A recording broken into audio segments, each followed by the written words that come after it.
Good afternoon, everyone, and welcome to this online conference, which is called Rethinking Immigration, with a spotlight on Ireland. My name is Peter Lewis, and I will be your moderator for today.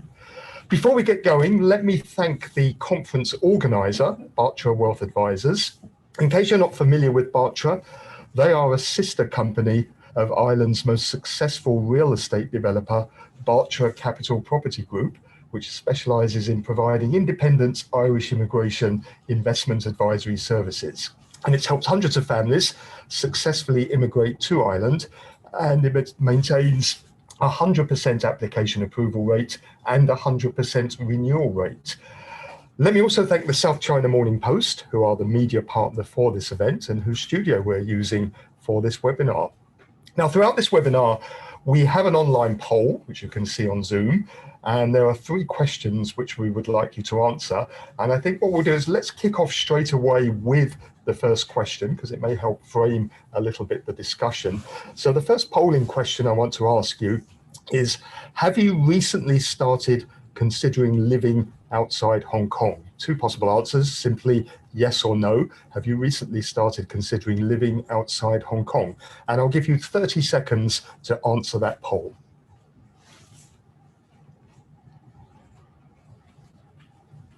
So you should be able to see that question up on your screen. Have you recently started considering living outside Hong Kong? And you have 15 seconds left to answer that particular question, the first one in our poll.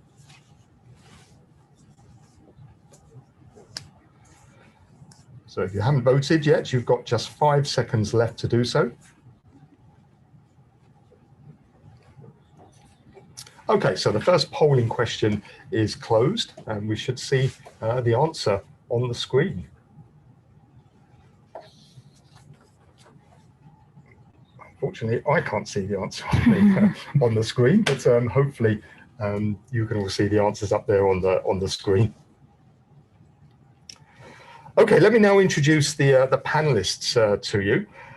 We have 3 panelists for you today. First of all, James Hartshorn is the CEO and co-founder at Bartra Wealth Advisors. James has been working primarily in real estate and immigration investments for the past 10 years, and he's an expert in Irish immigration investment.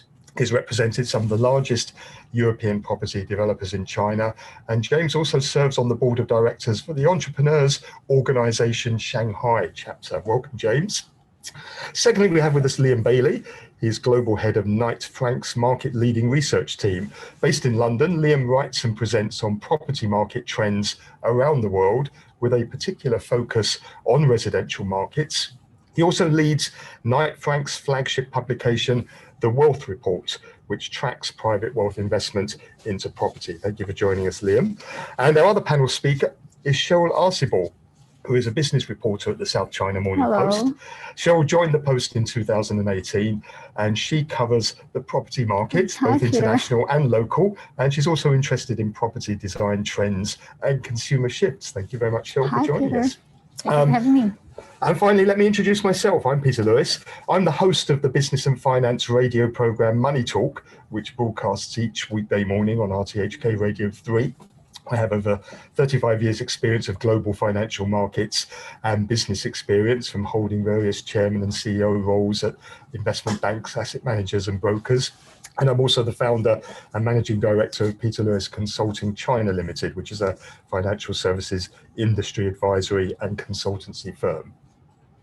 So finally, without further ado, let's get started on this webinar. A recent survey by the Hong Kong Institute of Asia Pacific Studies of the Chinese University of Hong Kong showed that almost 1 in 6 people in Hong Kong have already started preparations to live outside of Hong Kong. Given the close historical link between Hong Kong and the United Kingdom, almost 24% of Hong Kongers surveyed said they would prefer emigrating to Britain. Now, the new UK policy for British nationals overseas offers 3 million Hong Kong residents access to British citizenship. But from the 1st of January, freedom of movement between the UK and the EU will end. EU workers moving to the UK to work and vice versa will have to apply for a work visa, with one notable exception: Irish citizens. So what is the best way for Hong Kong residents to move abroad? This webinar brings together our experts to explore whether Ireland, still a member of the European Union, will have strategic advantages given its close links to both the EU and Britain. So James, maybe I could ask you to kick off, and perhaps you could do a bit of a selling job for us. Maybe sell Ireland for us. What are the attractions of Ireland, and what are the connections between Hong Kong and Ireland that make it of particular interest to Hong Kong people? Okay, I suppose I'll kick off with the attractions of Ireland. I suppose you've just touched on a point there, which is very poignant, Brexit. So Ireland is a very committed member to the EU and will remain so post-Brexit, which will mean that Ireland will be the only English-speaking country in the EU, which is very significant, obviously, for companies who choose, who are looking at Europe and looking at the European market. We've already seen that most of the major Fortune 500 companies who are operating in Europe have chosen Dublin or Ireland as their headquarters. So, I mean, this includes Apple, Google, Dell, Pfizer, any of the major corporations. They have very, very large operations in Ireland. Google have over 10,000 people, Apple have over 10,000 people. And all these Salesforce, Amazon, and they're all expanding as well. So that's obviously a very big push for the economy. They create huge numbers of jobs. And a large part of the reason they choose Ireland is to do with our education system. Ireland has a very strong education system, and as such, we've got a very strong workforce. So because of that workforce, the likes of Google are able to come in and hire sort of very high level, C-level positions. They're able to put together very strong teams because of the infrastructure we have, which is as a result of the good education system. Ireland is also home to the top 5 software companies, top 10 pharma companies, 15 of the top 20 financial services companies. Over half the world's aviation leasing is done out of Dublin. So there's huge economic benefits to Ireland. As well as that, Ireland is, it's a very scenic place. It's a very nice place to live. So a lot of people will move there for that reason as well. In addition to all of that, I suppose our historical links with Hong Kong, the most notable similarity is that we're both former British colonies. Hong Kong until obviously 97, ourselves in over 100 years. It's been over 100 years. And there was a lot of very famous and significant Irish figures throughout Hong Kong's history. Most notably was John Pope Hennessy, who was the 8th governor of Hong Kong between 1877 and 1883. And what was very significant about him was that he was the first person to allow Chinese people to live on Hong Kong Island. And he was also the first person to appoint a Chinese member to the LegCo. So two pretty significant moments in history there. And I think the Hong Kong police were founded by an Irishman as well, weren't they? Yes, I believe so. Yeah, so I mean, a lot of strong historical ties there. And I think there's over 6,000 Hong Kong graduates who have gone to university in Ireland too. So there's a strong link there through our education system. And tell us a little bit about taxation. That's obviously an important issue, particularly if you're based here already in a low tax jurisdiction like Hong Kong. What is the taxation environment like in Ireland? So there's corporation tax is very low, and that's another reason we get so much FDI. Corporation tax is 12.5%, so it's actually cheaper than Hong Kong. And then income tax is around 40%. There's a lot of different brackets and stuff, and I think for the sake of the conversation, it'd be just easier to round it off. It's about 40% income tax. But then there's things like tax residency. So the Irish Immigrant Investor Program only actually requires people to be in Ireland for 1 day per calendar year, which means they wouldn't become a tax resident. So someone could become a resident via the program, i.e. they could become an Irish resident through making an investment through the IIP program, but they wouldn't actually become an Irish tax resident. They would only become an Irish tax resident if they stayed in Ireland for 183 days per year. Similar to England, I believe. Mm-hmm.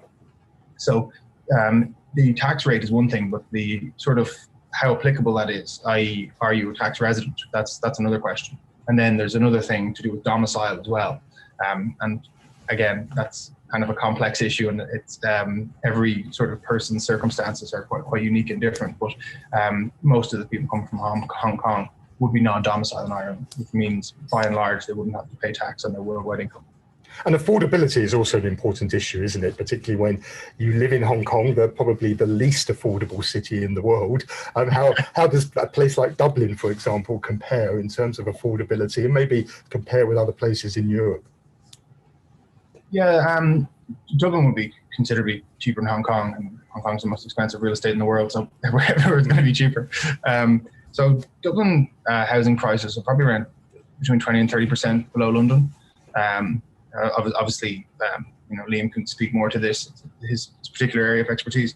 But affordability-wise, yeah, I mean, Dublin will be considerably more affordable than Hong Kong, certainly from a real estate perspective. Cost of living-wise, again, cheaper, but not massively cheaper than Hong Kong. I know, obviously, lifestyle, that's another important issue as well, isn't it? When you move to a new country, just give us a brief sort of sense of the lifestyle there. Yeah, I mean, Ireland's a great place just for the outdoors. I was home for 5 months during the summer because of the whole COVID situation, etc. And, Ireland has some of the best golf courses in the world. We've got incredible surfing. I mountain bike a lot, so there's incredible mountain biking facilities. It's becoming quite a hub for that as well, actually. There's great hiking. It's one of the most beautiful countries in the world. So there's a lot of really, really nice scenic areas to walk. And the good thing about Ireland is it's quite small. So within striking distance of Dublin, I mean, within a 30-minute drive from Dublin, you're in the Wicklow Mountains, which is, one of the most scenic and beautiful places in the country. There's been a bunch of movies filmed in Ireland. There's quite a number of very large film studios in Ireland. They're actually building one near where I live, which will be bigger than Pinewood in the UK. So there's, it's a very scenic place, and there's a lot to do. The standard of living is very high. Ireland was voted one of the best places in the world to live, for example. And we were also voted the best quality of life, voted the best country in the world for quality of life. You've done a good ambassador's job there, James. Thank you. Thank you very much. Before I bring in the other guests, it's probably an appropriate time to actually ask you polling question number 2, because I think it's relevant to what we've just been talking about. Comparing the UK and Ireland, which one do you consider a better destination for investment immigration, United Kingdom or Ireland? So once again, you've got 30 seconds to answer that question. Comparing the UK and Ireland, which one do you consider a better destination for investment immigration, the United Kingdom or Ireland? And you've got 20 seconds. Hopefully my comments will have an influence on this. You can't vote. So 10 seconds left just to answer that question. That's our second polling question of the day out of 3. 5 seconds to go. Okay, that's it. So it was 58% for the United Kingdom, and the result was 42% for Ireland. So interesting answer there. So Liam, let me bring you into the discussion here. Perhaps you can tell us, perhaps you could evaluate for us the pros and cons of investing in residential property in the UK and Ireland, Liam. Yeah, well, I think the first thing to say is you've given your listeners such a brilliant choice between the two countries. I think, I think the Brexit issues are obviously, significant, and they can't be ignored. But I think if you look at the UK and Ireland, you've got two countries which they have followed and generally follow, I believe, a kind of similar economic strategy. Relatively low taxation. Minimal regulation isn't the right word, but I think it's high standards of regulation, but a tendency to kind of simplification where possible. And they're both free market economies. And probably, despite, I think, some quite considerable kind of debates right now about Brexit, I think there's more similarities, I think, between Ireland and the UK than maybe other countries. Certainly an outlook and kind of temperament, I think, than many countries in Europe on the continent. We've heard, obviously from James about, the English language is an obvious strength of both markets, but it's a fundamental strength. I think, I'm going to be biased towards the UK, but I can't ignore the fact that actually Ireland has been, such a dynamic economy over the past 20 years, 30 years. smaller, nimbler than many economies in Europe. It has, it was hit very hard by the financial crisis, but it recovered rapidly, and actually is trailblazing in sectors like tech, finance, high value add services, and so on. I mean, it's a really impressive economy. But if you're going to invest into Ireland, you are you're investing into a serious growth market. I think, in defense of, say, the UK's position, I mean, Brexit has been a drag, it's been a drag on the political debate in the UK, which has become tortuous. And thank God we're nearly at the end of this process. But, fundamentally, take a step back, and actually London in particular has maintained its position. So actually, one of the stats I find quite interesting, actually, that there are more people employed in financial services and tech particularly now than there were back in 2016 in London. So actually prior to the Brexit referendum, it just hasn't had a significant impact. Yes, some jobs have moved to European capitals, but not in a significant way. And actually fintech and kind of more innovative sectors have kind of replaced that. So in terms of London as a financial powerhouse and a kind of a services powerhouse, that hasn't changed. And I would say, others wouldn't agree, but I think it's quite clear that the European Union a struggle in a sense to kind of compete with London as a single centre. I find it quite interesting when you look at where the jobs have moved to in terms of some of those banking services that need to relocate into Europe because of EU regulation for post-Brexit. There isn't an obvious centre. And actually interesting, I think Paris and Frankfurt were kind of competing for those jobs. And actually Ireland, Dublin has done really well actually at taking quite a bit of that investment. So in terms of just as a kind of broad picture, I think for considering both markets, if you're thinking about it, you're buying into the two the two sort of more dynamic, I suppose, economies. I think within the European Union right now, and obviously with the UK leaving the European Union, the two most dynamic economies in Europe. I think in terms of the Dublin market, I think it's a really interesting point. There was a big boom and there was a big correction. Back in 2007, 2008, Ireland was hit hard by the financial crisis, as was the UK. But since then, the market has readjusted, and house prices in Dublin have come back. As James said, they are 20-30% cheaper than London prices, and still, despite some quite healthy growth over the past 5 or 6 years, about 22% lower than they were back in 2007 in nominal terms. So I mean, there is still, yes, pricing has recovered, but actually that kind of bubble period, that kind of bubble we saw in the GFC has disappeared and has not been replaced, even despite strong economic growth. I think at the same time, in Dublin's favour is the fact that actually this is a growing city, this is a growing economy, and actually the big structural issue in the housing market, if you're thinking of making that investment in Dublin, is the fact that it is structurally undersupplied. The housing sector is delivering probably 30-40% less new housing than is needed by the growing economy.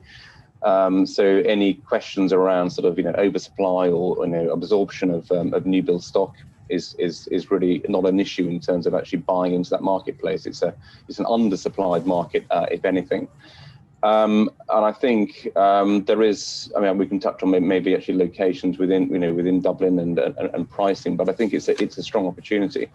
And just to finish on the London market, as I say, London was hit by the Brexit debate, and also does the attraction by change taxation. Does the attraction change if the UK ends up crashing out of the European Union with no trade agreement on December the 31st? Does that reduce the attraction of the UK?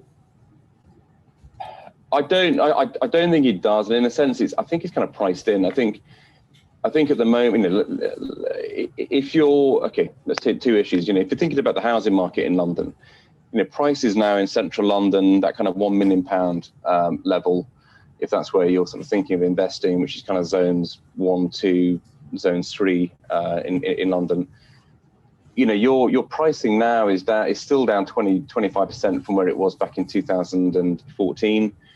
Add the currency in the Hong Kong dollar versus the pound, plus add in sort of inflation, and you're down about 40% in Hong Kong dollar terms in terms of buying into the London market. So in terms of pricing, this is a good point in time. London prices, were falling right the way through till the beginning of this year for about 5 years on the back of that tax movements and also on the back of Brexit. So the market has adjusted, and I think that the pricing of the Brexit uncertainty has been priced in. Okay. I think there are areas of the UK where you might be nervous about a no-deal Brexit, particularly manufacturing centres, particularly the Midlands and so on, where actually there are some question marks over the disruption it will cause to motor manufacturing and so on. In terms of the service sector and the financial sector, I mean, there's yes, we think we're potentially crashing out with no deal, but actually behind the scenes, huge amounts of agreements are being made in terms of tech, finance, legal services, etc., to keep things moving. And fundamentally, I think that the challenge the European Union have is, yes, they want to take business from the UK. Why wouldn't you? But actually, the difficulty with that, we're in a global economy, we're in a global market. It's very difficult to kind of regulate to keep business out of the UK, but not do the same to the US or to China or to other places around the world. So I think there are limits to actually how you can kind of constrain London's growth potential. And personally, I'm very positive on London, and I think actually the pandemic has been not a great period for the UK, but I think with the vaccine movements, we're kind of coming to the end of that, and I'm positive for the outlook for 2021. Okay, great. Let me bring in Cheryl Arcibal from the South China Morning Post. Cheryl, what are the key trends you see in overseas residential property investment among Hong Kong investors? All right, thank you for the question, Peter. Yeah, well, Hong Kongers have always been keen buyers of overseas property, whether they buy it for themselves or as investors. And obviously for investors, they're looking for a place or a destination that's certain to give them some decent returns. And for the other type, typically they have children, so they want to send their kids abroad for education, and maybe also eventually to when they feel like leaving Hong Kong, they want to retire and live overseas and maybe just settle there and have a new life somewhere that's better for them. And then what sort of places are they looking at? Well, we recently had a report about mostly they want to go to UK because of the BNO offer, and then they also like Portugal. For some reason, I think the lifestyle there is an attraction, and I think budget, because Portugal is one of the places that offers like affordable immigration option for them. So those are. But I also heard that Ireland is doing well. It's becoming an option for many Hong Kongers. So I think it's going to get traction for many Hong Kongers. Is Europe a popular destination overall, not just necessarily the Europe? You mean? Yes. Do people tend to see it as almost a single block now, where the fact that you can travel around freely in the EU countries, is that an attraction for people who want to go and move somewhere else? Yes, I think so. Especially for the younger ones. I mean, the attraction of Europe as a place to live, and it essentially just a better place for them. So that's becoming a popular option for many Hong Kongers. And are people actually moving? Are you seeing an increasing number of people now starting to make plans to go overseas? Well, I think for now, they just want an option for them. So there's a just plan in B, case, really, just in case. But for many youngsters, I think they still want to live and work here, and then eventually, if for whatever reason, then they want that option. Yeah. And what would make them trigger that plan B? I'm not really quite sure about that, but generally, I think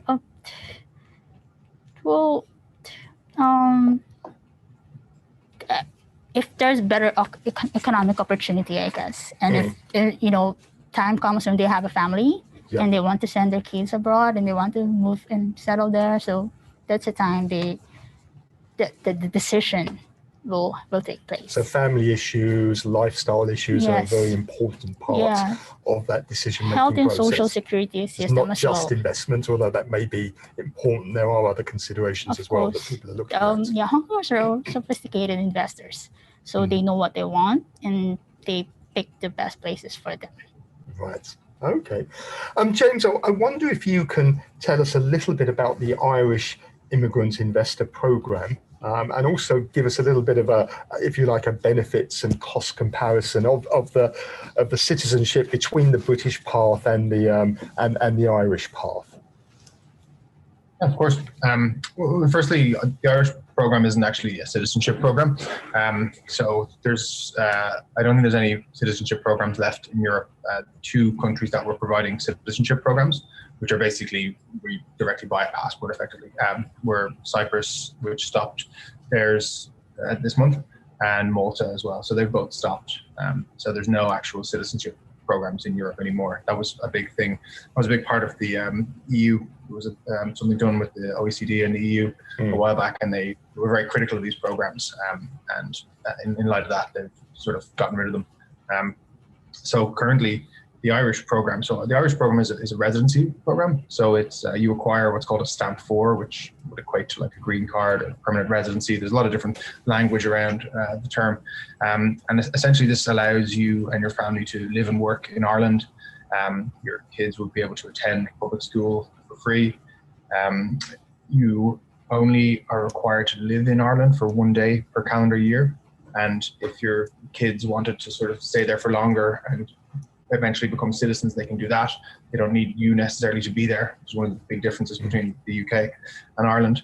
The investment amount is €1 million, and that's invested into an Irish enterprise for a minimum period of 3 years. So in terms of what we offer, we have two options. We have a 3-year option into what's called social housing, which I can chat a bit about more later. And then we also have an option into nursing homes, which is a 5-year term. And on that one, we pay 4% interest per year. On the social housing, it's a non-interest bearing loan. So those are the two options that we offer. And why in particular did you pick those two options? Because there's a number of investment routes, aren't there, through the scheme into Ireland, but why in particular those options? There are, and it's something that Liam touched on earlier on. So after the financial crisis, there was a huge, there was a long period of about probably 8 years where nothing was built. There was no resi built, there was no offices built. There was a huge, which created a huge undersupply, but basically everything came to a stop. I mean, the banks were absolutely decimated. The state had to step in and take over the banks. So the banks were nationalized. And then in doing that, they also nationalized the developers who owed the money. So basically you had a situation where you had no banks and no developers. Now, since then, the country's rebounded incredibly. I mean, from 2013 to 2020, Ireland has been and still is the fastest growing economy in Europe. So, I mean, the rebound has been incredible. But there was that period where nothing was built. So if you can imagine every year, you know, Google are expanding, Amazon are expanding, Salesforce are coming in, all this demand is increasing, but the supply is just flat. So there was a huge deficit in supply in every type of real estate. And the two that I suppose were most poignant to the government are healthcare and social housing. The social housing undersupply is still a massive issue. I think there's close to 90,000 people on waiting lists for social housing homes, and the supply is just not nearly where it needs to be. So there's a huge deficit in supply in social housing. And then nursing home beds is another area. Most countries actually have a supply deficit in nursing home beds because simply the population are living longer. We have better healthcare. People are living longer. The percentage of the population between sort of 65 and 75 or 75 plus is higher. So you've got this huge demand for nursing home beds. And in the absence of a nursing home, what happens is people, if they're sort of elderly and in need of care, they might go to a hospital, which isn't the right environment for them to be in. So it puts pressure on the healthcare sector and the hospitals. So the two sectors that were identified, and I suppose you mentioned why these ones, we had started developing these assets anyway because of the supply problem, the supply issue. And then actually we started raising money through the program. And then it was around that time the government actually announced that those were priority areas for the program. So the 3 areas they identified were social housing, nursing homes, and an asset called primary care centres. So that's essentially why we do both of those. There's no other asset category allowed, actually. There used to be something in the space of hospitality and hotels, but they sort of have kind of moved away from that. So the 2 areas really that the government focus on are healthcare and social housing, for those obvious reasons. So you invest €1 million, minimum of €1 million, has to be for a minimum of 3 years, and I think it has to be your own funds, doesn't it? You can't go and borrow the money to go and invest. So do you have to, what sort of information do you have to provide if you want to make an application? Do you have to provide evidence of net worth and source of funds, things like that? Yep, but both of those. So basically you need a minimum net worth of €2 million, which can be made up of real estate, stocks, shares, combined income, anything really. And then you need to have a clear criminal certificate, which you get from the Hong Kong police. That requires basically writing to the Irish embassy, who would give a letter, and then you bring that letter to the police, and then they issue the police clearance certificate, and then we would combine that with your application forms. In addition to that, the source of funds. So you need to demonstrate that your money has been made legally, and there's methodologies to do that. And we have teams of people. We've in-house legal in Hong Kong, actually. So we've got a lot of people who can help with that body of work, which is putting the file together, which is something we're very good at, considering that we've had over 300 applications now, and we've had a 100% approval rate. So we're quite good at getting an application to a place where we know it's going to be approved. And how is it decided? How does the government decide on your application and decide whether to approve it or not?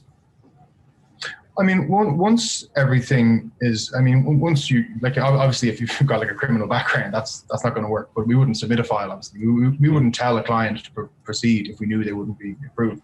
So what the government do is, like, they will do a comprehensive due diligence check. They'll check the international police records and Interpol, all these types of things. They'll check to see if there's any sort of anti-money laundering things. All of the checks and balances they do on their side.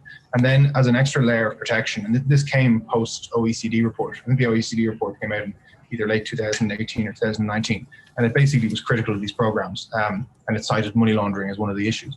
So in response to that, the Irish government brought in an extra layer of protection on the file. So after we put a file together, we then would give that to Grant Thornton, who would sort of do a due diligence report on the file to make sure that everything's checked out. So they'll make sure everything's legit, everything stacks up, all the numbers add up and are accurate. And I think that just brings an extra layer of comfort to the government to make sure that, you know, the file is the way it's supposed to be.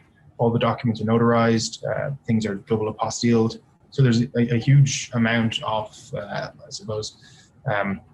due diligence done on behalf of the government to make sure that these are bona fide clients, and to make sure that everything they're saying in the application is true.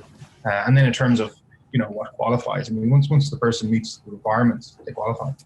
Once they can demonstrate that they have a clear source of funds, which they will, and which will be sort of reinforced by the due diligence report. Once they can demonstrate they have a non-criminal cert, the police will attest to that. And then once they can demonstrate they have a minimum net worth of €2 million, which is obviously just done through real estate valuations and certificates of shares and things. So it's all pretty straightforward, actually. And the immigration permission is initially for 2 years, I believe. What happens after the first 2 years have lapsed? So basically, we would just write to the government to confirm that the money is still in place.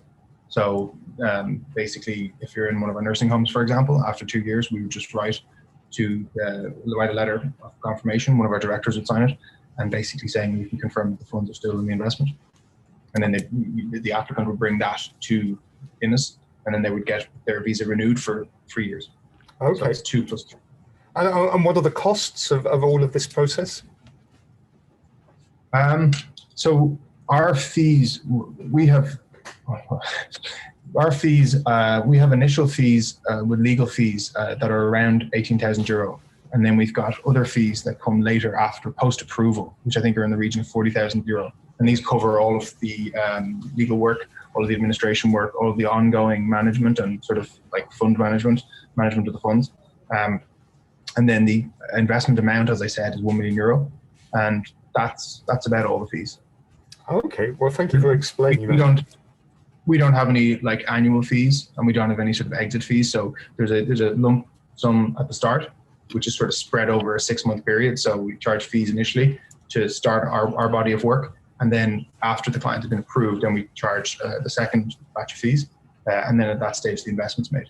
One of the very attractive things about the Irish program, actually, that differentiates it from a lot of programs, is that you would actually only make your investment after you've been approved. So and how does this differ from the UK path? So the UK path, well, so I presume that's the tier 1 investment will be the most direct comparison. So the tier 1, yeah, there it is. Yeah, the visa tier 1. So obviously it's more than double the price. And I think the one aspect of the UK program that people find quite prohibitive, certainly in the mainland Chinese market, where I'm based now, certainly, and I suppose to a degree in Hong Kong as well, one of the things that people find very prohibitive is that, in fact, you have to actually move to the UK for 6 months. A lot of our clients, they're doing this for their kids, and they want to have the flexibility where they can stay in Hong Kong and maintain their job or run their company, or if they're from up here, they'd stay here, and they might send their kids over to one of the Irish schools, maybe a boarding school or maybe an Irish university, whatever the case may be. But they want to have the flexibility to stay wherever they are and run their business and keep doing what they're doing, and then maybe go to Ireland, for a few weeks a year. But in the UK, you're actually required to live there for 6 months a year, and that's definitely one of the biggest differentiators and one of the biggest drawbacks, I'd say, on the UK program. Well, thank you for explaining that. That I'm sure is very helpful for the people watching in today. And let me ask the third and final polling question of the afternoon.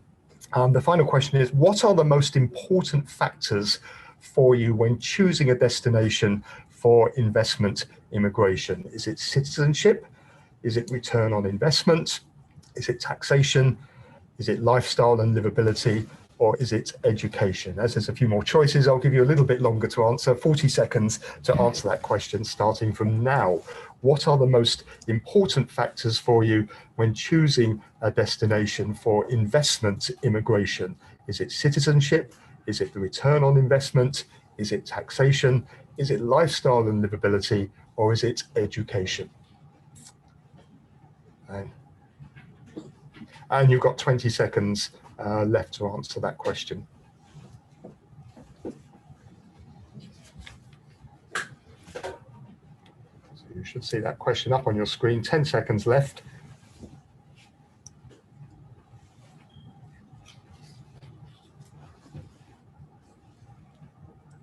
And citizenship is in the lead at the moment. Okay, I think that's enough time to answer the question. So thank you for your answers. And the leading answer was citizenship. 57% of you said citizenship was the most important factor when choosing a destination for investment immigration. So an interesting answer. So seeing as you are investing overseas, Leon, perhaps you could give us a little bit of an idea about how you see the global residential property market in the year ahead. Yeah, I think that in some ways, just to give a bit of context about this year, I think people have been surprised how strong many markets have been in 2020. The pandemic initially, promised to kind of really knock asset prices across the field, and actually, housing markets in many areas, Ireland, the UK, even the US, and many European markets have actually outperformed initial expectations. I think the primary driver for that was the fact that one of the main outcomes of the pandemic was a pretty quick dip in short and long-term interest rates. So the cost of debt, the cost of mortgages has fallen in most markets globally, and that's given a boost to buyers and their ability to purchase properties and also to push prices higher. I think at the same time you've had reactions in places like the UK, where you've had a stamp duty holiday to try and sort of kickstart the economy, and there are other markets globally where you've seen a similar kind of activity taking place.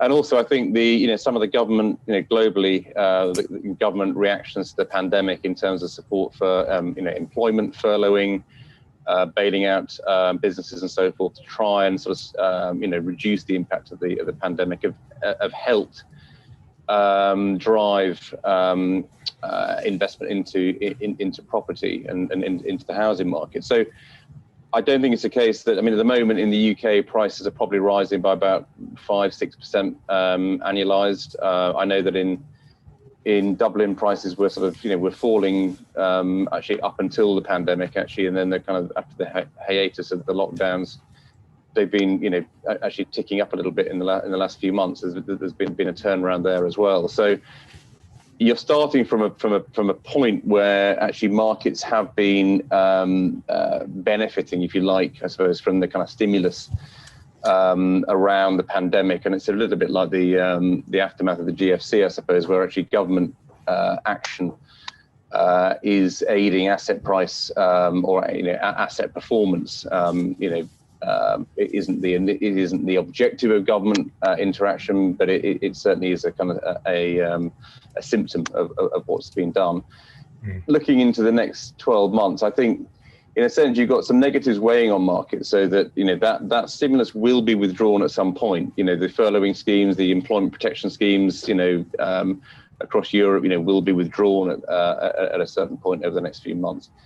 But that will happen, I suppose. On the flip side, that will happen in line with improvements to the economy. So ultimately, you've got a kind of plus factor here in terms of the vaccines. We hope, and the rollout of the vaccines, and therefore a kind of a managed exit, we hope, from the pandemic. That taking place should mean that you then enter a period of relatively strong economic growth, the kind of rebound in 2021, 2022. And I think that will then support markets. So I think probably, despite the fact you've got some negatives weighing on housing markets in the kind of near term, I think the reality is you've probably got 1 to 2 years of relatively strong above average growth coming down the line as we negotiate a way out or navigate a way out of the pandemic. So I think I'm positive about the medium term outlook for housing markets in terms of pricing. And I think also, the other thing just to bear in mind is, how did we get into this current crisis? This was not an economic crisis in the classic sense. Yes, the impact has been a big, short, sharp global recession, particularly in European economies. But this isn't a kind of late cycle position. So house prices in Ireland, house prices in the UK are not at, they're not at historically high levels. They're not above trend at the moment. And that wasn't the reason why we went into this current downturn. It was driven by the pandemic. So we are entering, we're exiting this current crisis in a very different position than we were back in 2008, 2009. And I think for that reason, we can be positive about the outlook for demand and also pricing within global housing markets. And what is the risk to that forecast? What could go wrong? I mean, one of the things I've heard people concerned about is right now, interest rates are very low. We have central banks saying they're going to keep them low for a long time. But a lot of this stimulus is inflationary. If inflation really took off, interest rates would have to start going up. What would that do to that forecast? Because people have taken on here a lot of debt, haven't they? I don't know. You've nailed it. That is the big risk. I mean, it's a little bit like the aftermath of the global financial crisis. The big concern was going to be always, this money's got to go somewhere, and ultimately, yes, it's driving up asset prices, but actually at some point it begins to affect the real economy and actually drive up, everyday pricing and inflation rises. I think at the moment, in most markets, most developed markets, inflation's under control, and we're in a relatively healthy position. I agree. There are just a few signs that actually this is something which the central banks are beginning to focus on. And there is a risk, I think, depending on the strength of the recovery next year, that actually you could begin to see inflation tick up and therefore have a response in interest rates and obviously in mortgage markets. The only sort of counter to that, I suppose, it's rather, if inflation does begin to pick up, it's likely to be in response to growth in demand in the economy, and actually a particularly strong recovery in itself would be a positive for employment and also probably for wage inflation. So I think there are some mitigating factors, but I agree. I think inflation is the big issue if it were to take off. But I think the lesson from from Japan and other locations over the past sort of 30 years is actually never say never, but actually we have been in a position in those markets where you've had 30, 40 years almost of a very, very low inflation and very, very low interest rates, and actually it hasn't fed through to pricing. Okay. Cheryl, what sort of things should investors consider and prepare for before enrolling in any investor immigration program? I think first off, they would have to consider whether they just want an option B or do they really want to relocate to that country. If they just want an option B, well, then I guess they'd have to make sure that they have the budget and the financial requirement to fulfill. And if they really want to relocate out of Hong Kong, and I think they should think about, well, the education system. If there's a health and social security system that's better or even comparable to Hong Kong, because here it's like the health system and the social security is that's very important. Yeah, it's excellent. So I think those are the things that they have to think about and consider. And I suppose it's also important to emphasize that at the end of the day, this is an investment. So you should do your due diligence in the same way that you would with any type of investment, whether it be property or stocks or shares. In other words, make sure you understand what it is that you're investing in, make sure that you understand the risks, and the risks are suitable for you and your risk, your personal circumstances and your risk and your risk profile. You shouldn't treat this any differently from the way in which you would approach any other type of investment. Of course, as I said, Hong Kongers are sophisticated investors, and usually they deal with reputable agents and agencies. So I think that's one of the things that they have to think about. Yeah. So in other words, treat it as you would any other type of investment as well, even though there may be other benefits with it, such as citizenship or visas. But at the same time, there is an investment element to this, and you need to analyze it as an investment and make sure you do your due diligence, which is the sort of advice we would give to anyone looking at any type of investment in the marketplace. That's correct, Peter.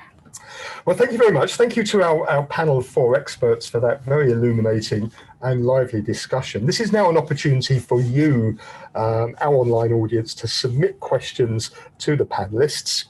And you should be able to see on your screen the way to do that. I've got a couple already. And in fact, maybe this question is relevant to what we just talked about. Is the Immigration Investment Program, the IIP, is it guaranteed? And if yes, by what type of guarantee? So James, maybe you're in the best position to answer that from the perspective of the Irish program. Is it guaranteed or not?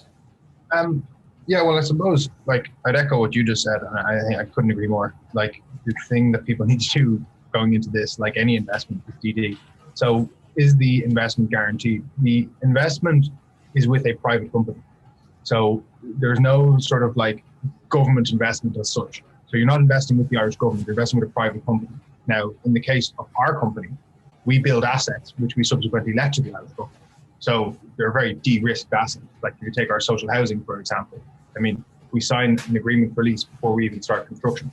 And then upon construction, the lease takes hold, and the lease is for 25 years. So essentially what we're building is a block of maybe 30 units, which when built have a lease to the Irish government for 25 years. That's index linked at a fixed rent. So I mean, and then because of the safety of that, our parent company gives a guarantee to our investors. So in the case of our investment, then we do offer guarantees to our investors. But in the case of the IIP, it's important that people don't sort of misconstrue this as being somehow, like I've seen somehow some people in the market try and project this image where it's like, oh, it's government guarantee, that's not the case. You're investing with a private company, and it's the arrangements between you and that private company are what needs to be of primary concern. Yeah, so therefore, when you analyse this, it's important to understand that government is not guaranteeing it, and therefore your risk is with that company. Even if they're providing a guarantee, you need to assess the ability of that company to stand by that guarantee, and if it had to be able to pay that. Yeah, the underlying assets are very important, obviously, as well. I mean, both of the underlying assets that we build, the social housing and the nursing home, they both derive their income from the Irish state. So that in itself massively de-risks both investments.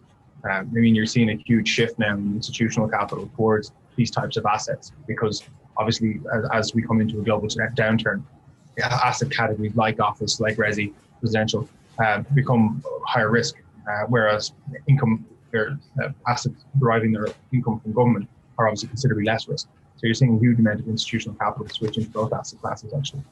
Okay. Now, another question from one of the audience who's watching this. What partial benefits of Irish citizenship are entitled in the United Kingdom? Liam, do you want to have a crack at that? I think you probably want better for James, I think, actually. I know. Oh, James, if you want another one for you, then if you want to have a go. So basically there was something signed, I think it was the early 20s, called the Common Travel Area between Ireland and the UK. It was just after Ireland became independent from the UK.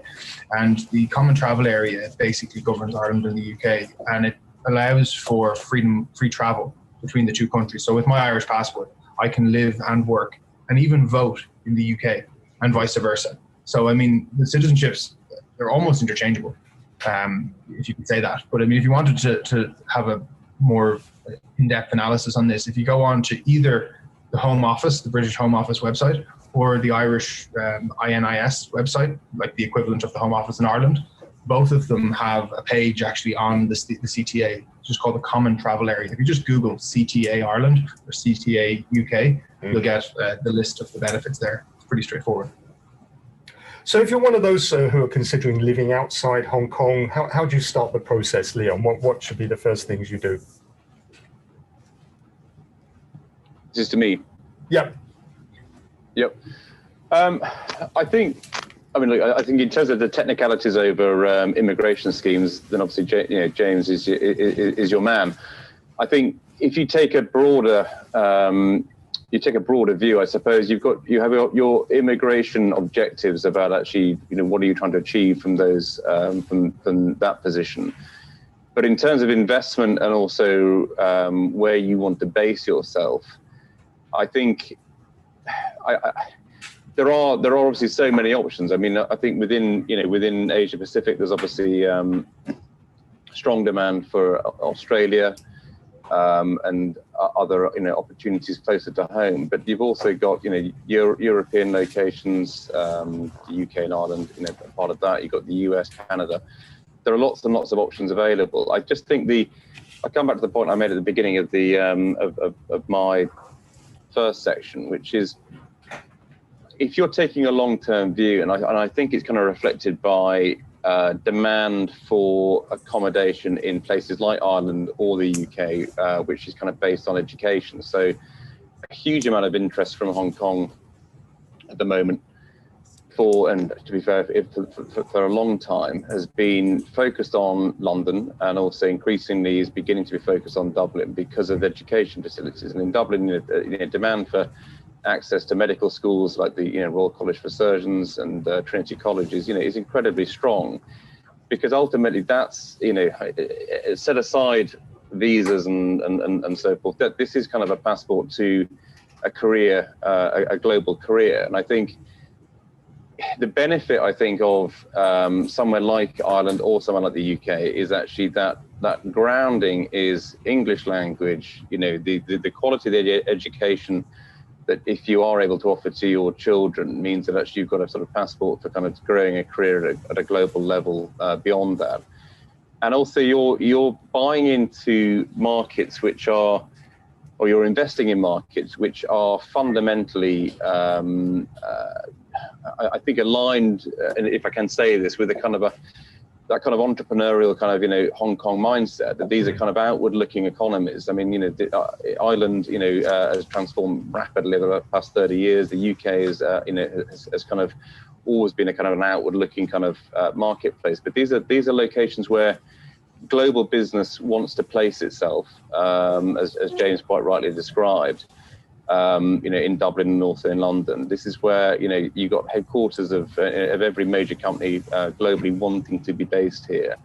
And the reason for that is actually the environment that is present. You've got a dynamic economy, you've got great education, you've got the English language, you've got, clear regulation and so forth. And it's a great base to start your, if you're thinking about, giving your children an opportunity to kind of enter the global economy and global employment market, this is a great place to sort of start that journey. So I think those things should be on your mind, I think. Perhaps I can ask all three of you. And by the way, if you are watching, please do submit questions. Be happy to put them to the panel. The European Union, you touched on it earlier, it is changing its policy on the golden visa issue. They've already told Cyprus and Malta to stop that policy. And in fact, what the European Union doesn't like is people buying their way to citizenship. Isn't there a risk that the EU could look at these investor programs, these immigration investor programs, and say you're really doing the same thing here? What you're doing is you're enabling people to buy their way to citizenship, and would then clamp down on these types of schemes. Do you see a risk there, Cheryl, of that happening? Yeah, I think so. People, Hong Kongers mainly buy properties in these jurisdictions because they want residency at the very least. And if the EU puts a stop to that, then I guess what's the attraction then? So. Yeah, people want citizenship ultimately, don't they? Or they want a visa at least to allow them to work and live there for a while. I mean, do you think, James, there is a risk that the EU could next look at these investor immigration programs and say, look, they're not that different from the golden visas that Cyprus and Malta are offering? I think the big issue that the EU had, and rightly so, was that basically you had instances certainly in Cyprus and I think in Malta too, where you were getting these sort of nefarious characters who weren't being properly checked. There wasn't adequate due diligence being done in the background check. And there was a few notable people who got passports who were, had very precarious history. So that's a big issue because it's, the EU is one zone. It's one sort of area of movement. And, if one country is basically selling passports, it sort of destabilizes the whole thing. Because, if these guys get the Cypriot passport, they can go and live anywhere. So that was the biggest concern, I think, anyway. And I personally don't agree with selling passports. I think that, countries, I think that the idea of an immigrant investor program is very clever. I think the way the Irish government leverage theirs is very smart. I don't see a massive economic benefit of just selling houses. If you look at Portugal, if you look at Lisbon, you look at Athens, basically what happens is the prices go way up. Locals can't afford it. Locals have to move out. Most of the properties become rental properties in those areas, totally changes the city centre. So, I don't really see the massive economic benefit of that. We contrast that to Ireland. What we do is basically we allow a system whereby people can put money into areas of the economy that need it the most. Social housing, for example, there's a huge undersupply of social housing. And the model that's created in Ireland with the enhanced lease, that's the operation, that's the one we operate under for our social housing, called enhanced lease, the 25-year lease I mentioned. So basically what that allows us to do in Ireland is basically build stock for the Irish government. The Irish government are restricted, as most countries are in Europe, on the amount of capital borrowings they're allowed under something called the Growth and Stability Pact. So basically this was brought in after the financial crisis to ensure countries weren't over borrowing. So with that restriction, the amount of money that needs to be borrowed should and is spent on things like hospitals and infrastructure, education, so things that can be built outside of that should be. And the program is being used to currently fund those, namely social housing and healthcare. So I think in cases like that, where it's creating incredible economic benefit, I don't see why the EU would have a problem with that. Okay.